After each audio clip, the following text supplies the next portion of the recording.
Hi, I'm Zelda Adams, 32 years old, a graphic designer living independently in Fort Worth, Texas.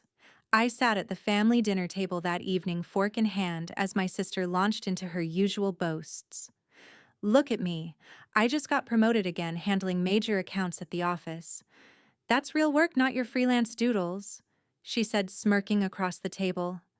My parents leaned in, my mother patting her arm. We're so proud, she's always been the ambitious one. Then my father chimed in, crossing his arms. Exactly. Zelda, when are you going to get a stable job like your sister? Those designs of yours aren't cutting it. The insults piled on my sister, laughing. Yeah, living alone with your art. You're probably struggling while I'm thriving. Admit it, you're jealous of my career. My sister's boyfriend nodded, adding, She's right. Stop pretending your gigs are anything special.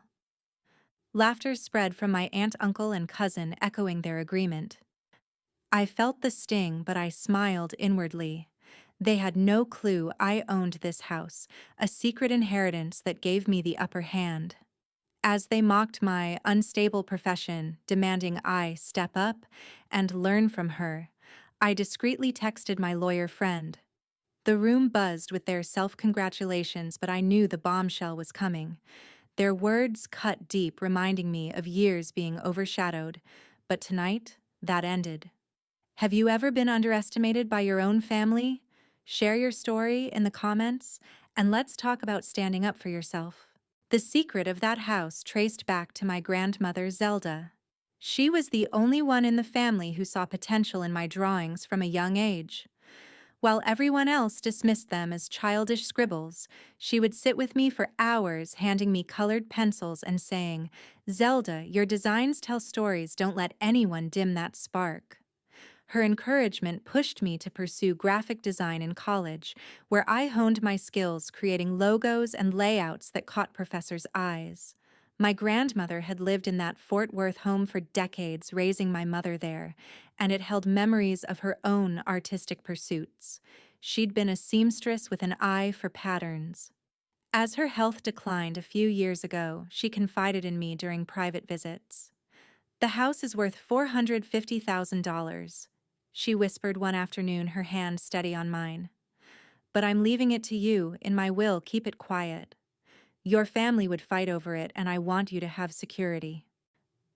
I nodded, shocked but grateful, knowing how the favoritism had always skewed toward my sister. When she passed, the lawyer handled the transfer discreetly, putting the deed under a shell company I set up to avoid questions. No one suspected a thing. My parents assumed it was joint inheritance, and my sister continued living there with them, treating it like her domain.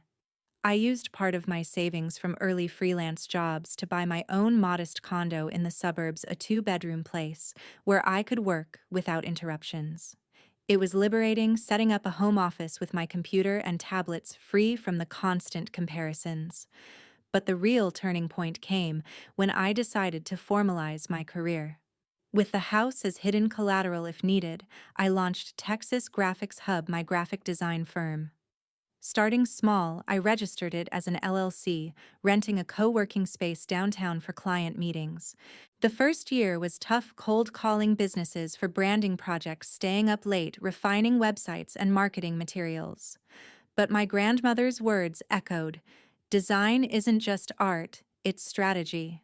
I landed my first big client, a local restaurant chain needing menu redesigns, which led to referrals.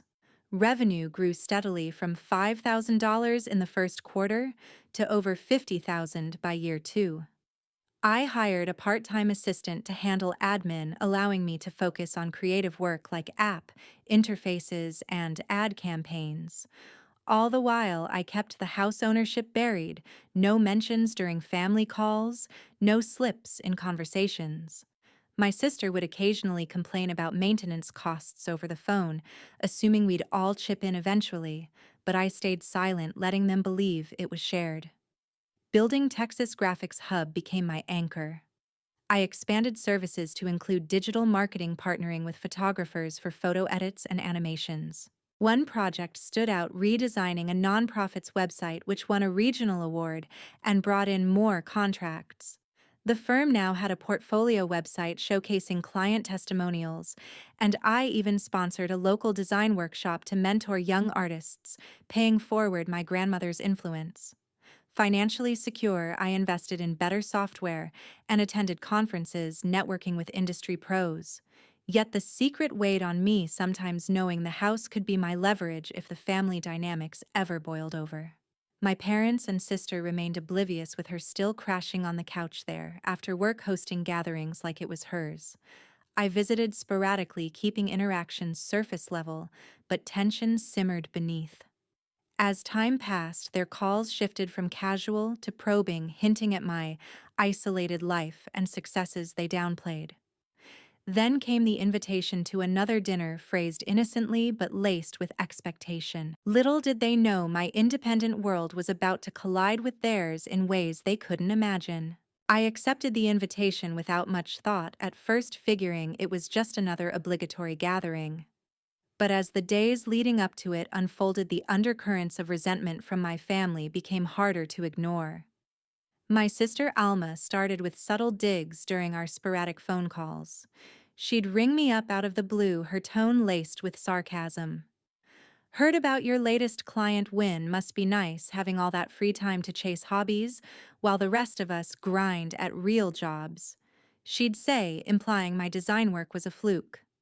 I brushed it off, initially responding with neutral updates about my projects, but she pressed on. "You're always so independent, living alone like that. Don't you get lonely? I mean, at your age, most people have settled down."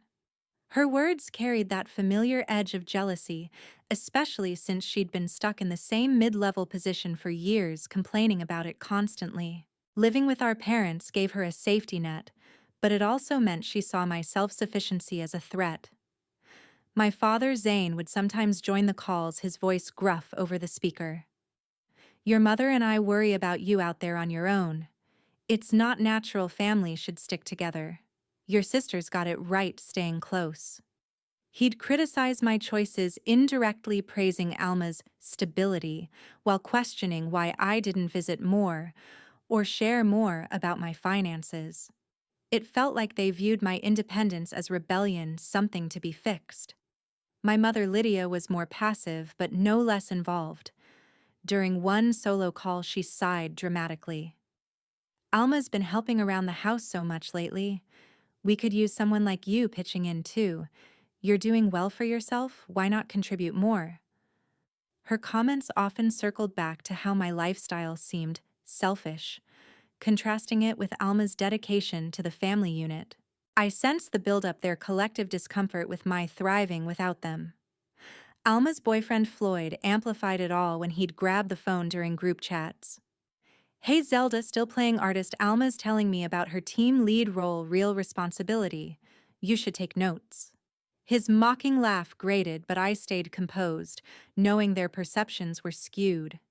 The envy peaked in small ways. Alma would text photos of family outings I wasn't invited to, captioning them with, "Wish you were here to see how we support each other." It was her way of rubbing in that I was the outsider, the one who'd abandoned them for my own path. My Aunt Diana, Uncle Cecil, and Cousin Elmer occasionally chimed in, via group messages echoing the sentiment. "Alma's such a pillar. Maybe you could learn from her example." My aunt would write, turning casual check-ins into subtle jabs. I kept my responses brief, focusing on work to deflect, but the pattern was clear. My successes were downplayed as luck, while Alma's minor wins were celebrated. As the dinner date approached, the calls intensified. Alma called 2 days before, her voice sharper. "You better show up this time. Mom and Dad want to talk about family matters, don't flake like usual." I detected the ulterior motive, perhaps a push for me to help out financially or emotionally. My father followed up with a text, "We're expecting you. It's time we discussed how you're doing alone." Their disapproval of my single, self-reliant life hung in every word, fueling the tension. I agreed to go, curiosity mixed with wariness, packing my bag with the quiet resolve that this might be the moment things changed. Driving over that evening, I replayed their words, steeling myself for whatever awaited at the table. As I took my seat at the dinner table, the conversation flowed casually at first, but Alma quickly steered it toward her recent accomplishments. She leaned back in her chair fork, gesturing as she spoke. You know, I just led a team project that saved the company. Thousands got a shout out from the boss in the meeting. That's what happens when you commit to a steady career path. Her smile was pointed eyes flicking to me as if challenging a response. Lydia nodded enthusiastically, serving herself more salad. Alma's always been so driven. We raised her to prioritize stability, and it shows. Zane grunted in agreement, cutting into his steak. Damn right. Not everyone can handle that kind of responsibility. The praise hung in the air, and I sensed the shift coming. Floyd, sitting next to Alma, chuckled and added, "Yeah, babe, you're killing it. Unlike some people who chase freelance dreams, must be exhausting jumping from gig to gig." He shot me a sidelong glance, his tone dripping with condescension. Alma seized the moment, turning fully toward me. "Speaking of which, Zelda, how's that little design side hustle going? Still scraping by on odd jobs? You should take notes from me. Get a real position with benefits." Her words landed like barbs, and the table erupted in light laughter from Diana, Cecil, and Elmer, who exchanged knowing looks. I kept my expression neutral, sipping my water, but inside the frustration built. Lydia jumped in next. Her voice soft but insistent. "Honey, we're just concerned. Living alone, no partner, it's not healthy. Alma has Floyd here building a life together. Maybe you could learn from her example and open up more." Zane piled on, wiping his mouth with a napkin. "Exactly. Family's about sharing the load. You've got your own place now. Why not chip in here more? We could use help with bills since Alma's handling so much already." The demands escalated subtly at first, then more directly. Alma leaned forward, her eyes narrowing. "Come on, admit it, you're jealous of what I've built. Hand over some advice or connections from your clients. Or better yet, contribute financially. It's only fair since we're the ones keeping the family home running." Floyd smirked again, crossing his arms. "She's got a point. Pretending to be independent is cute. But at what cost? No one to come home to no real structure. Step up or stop acting like you're above us." The mockery intensified with Diana chiming in. "Alma's right, share the wealth a bit. We've all supported you." Cecil nodded. "Yeah, learn from her. She's the role model here." Elmer laughed. "Totally. Your single life sounds boring compared to their plans." I endured the barrage, my phone in my lap, as I discreetly hit record, capturing every word without them noticing. The air thickened with their self-assured jabs, each one twisting the knife on my failures in relationships and career stability. Alma pushed further, her voice rising. "Seriously, Zelda, why hoard your so-called achievements? Pitch in or admit you're out of your depth." Lydia softened it with, "We're family, we just want what's best." But Zane's stern look backed it up. "Listen to your sister. She's got her head on straight." The extended family murmured agreements, their laughter punctuating the insults, making the room feel smaller. I stayed calm, letting them vent, knowing my secret gave me the edge. As the main course ended, Alma slammed her point home. "If you won't share or learn, maybe don't bother with these dinners anymore." Floyd high-fived her lightly, and the group chuckled. That's when I decided enough. My finger hovered over my contacts, ready to summon the truth. I pressed send on the text, my heart steady despite the chaos around me. Within minutes, there was a knock at the door, sharp and insistent. Zane frowned, pushing back his chair. Who could that be at this hour? He stood and headed to the entrance, the rest of the table falling into curious murmurs. When he returned, my best friend and lawyer Bernice trailed behind him, her briefcase in hand, an expression professional. "Zelda asked me to stop by," she said, simply, taking the empty seat I gestured to. Alma's eyes widened in confusion. "What's this about, some legal drama now?" Floyd snorted, leaning back. "This better not be a joke." I met their stares, evenly pulling out my phone and queuing up the recording. "It's time you all heard the truth." Bernice opened her briefcase, spreading out the documents with precise movements. The will, the deed, transfer, the company registration, tying it all to me. This house belongs to Zelda, she announced, her voice clear and authoritative. Inherited solely from her grandmother and legally transferred under her business entity years ago. The room went still. Alma's fork clattered to her plate as she snatched a paper, scanning it frantically. This can't be real. Mom, Dad, tell her this is nonsense. Lydia's face paled, her hand trembling as she reached for Zane's arm.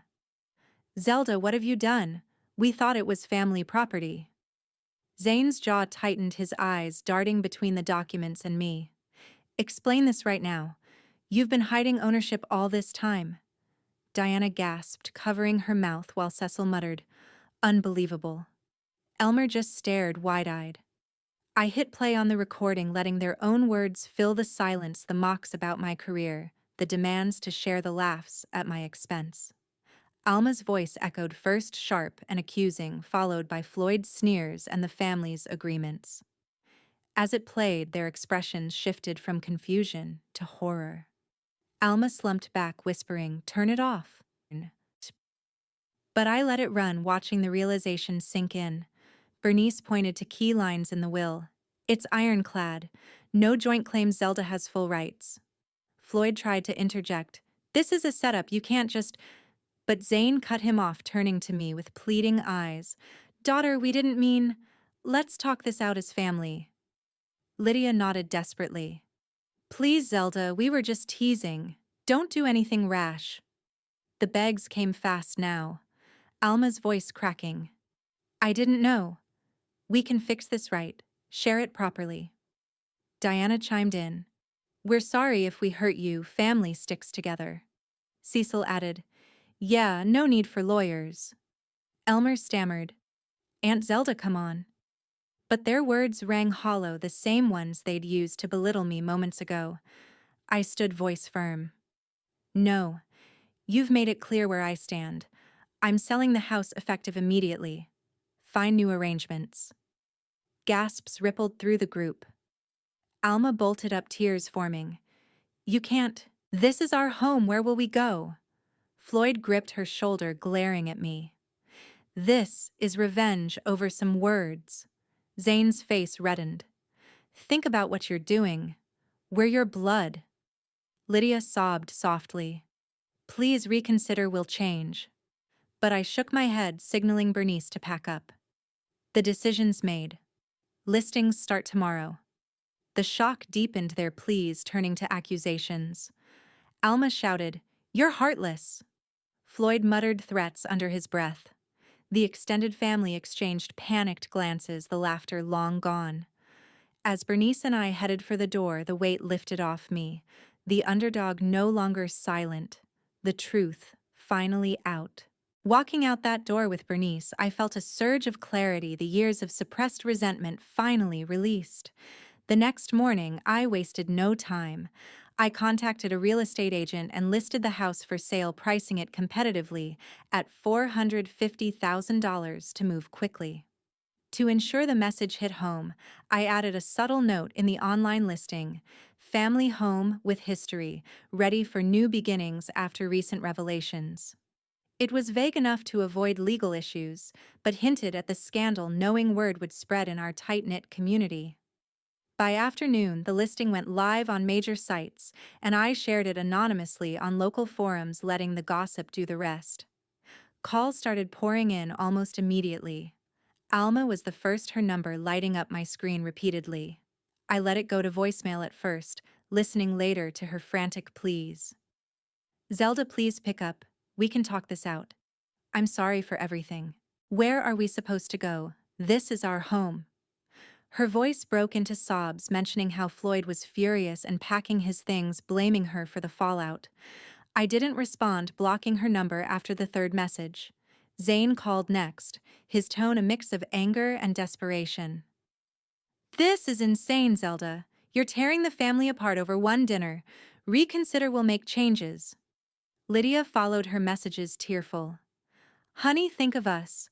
Alma's devastated. She's lost without this place. We didn't mean to push you away. Even Diana texted, "As your aunt, I'm begging, don't sell." Cecil and Elmer are shocked. This affects all of us. But I stayed firm, forwarding everything to Bernice for records. The scandal spread faster than expected.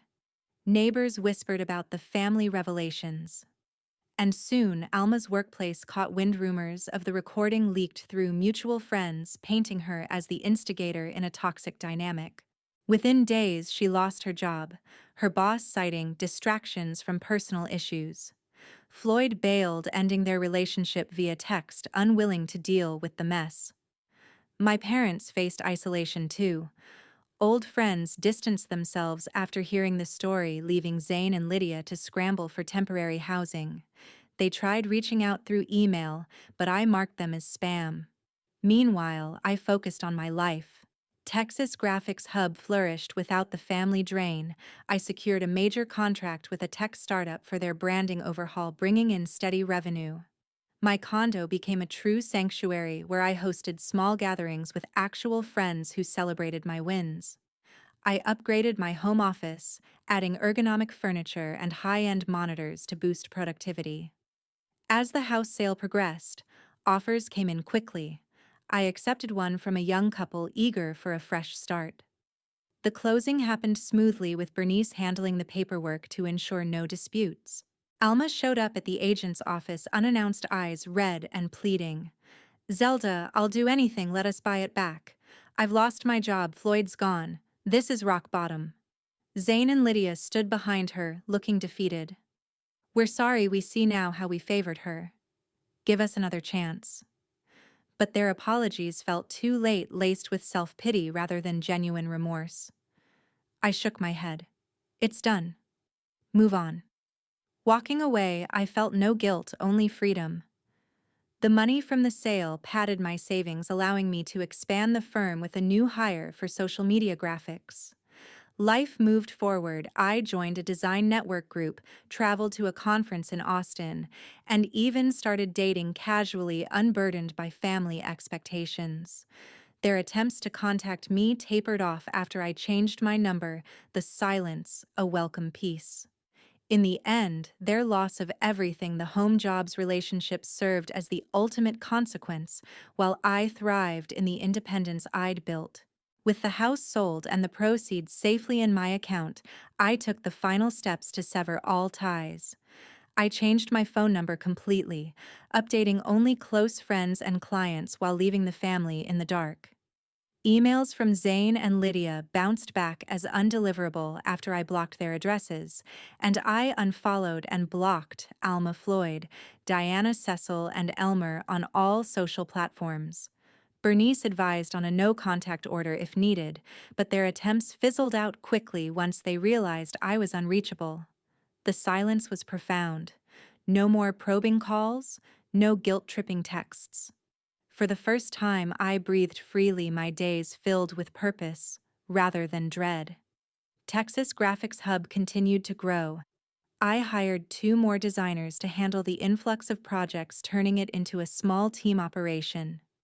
We moved to a dedicated office space in downtown Fort Worth, complete with collaborative areas and client lounges. My personal life blossomed too. I joined a hiking group, explored local art scenes, and even adopted a dog for company during quiet evenings at my condo. The freedom allowed me to travel for work, attending design expos, where I networked and gained inspiration without family baggage weighing me down. Rumors trickled back through mutual acquaintances. Alma struggled to find stable employment after the scandal, bouncing between temp jobs while crashing with friends. Floyd had moved on entirely, cutting her loose amid the drama. Zane and Lydia downsized to a rental apartment, their social circle shrinking as the story spread. Diana mentioned in a stray message before I blocked her that the family gatherings felt empty now, but I didn't care. Their hollowness was their own making. As months passed, I reflected on the journey, solidifying my resolve. Cutting them out wasn't easy at first, but it was necessary. No more second-guessing my worth or enduring their envy disguised as concern. My success was mine alone, earned through perseverance they never acknowledged. From this experience, I learned that jealousy from a toxic family only destroys, and independence is the way to protect yourself. I comment that don't let insults weaken you, use them to become stronger. Everyone should draw lessons. If you're belittled, cut ties early for freedom. The value is in self-respect. Thank you all for listening to my story. Please subscribe to the channel and comment below if you have a similar experience.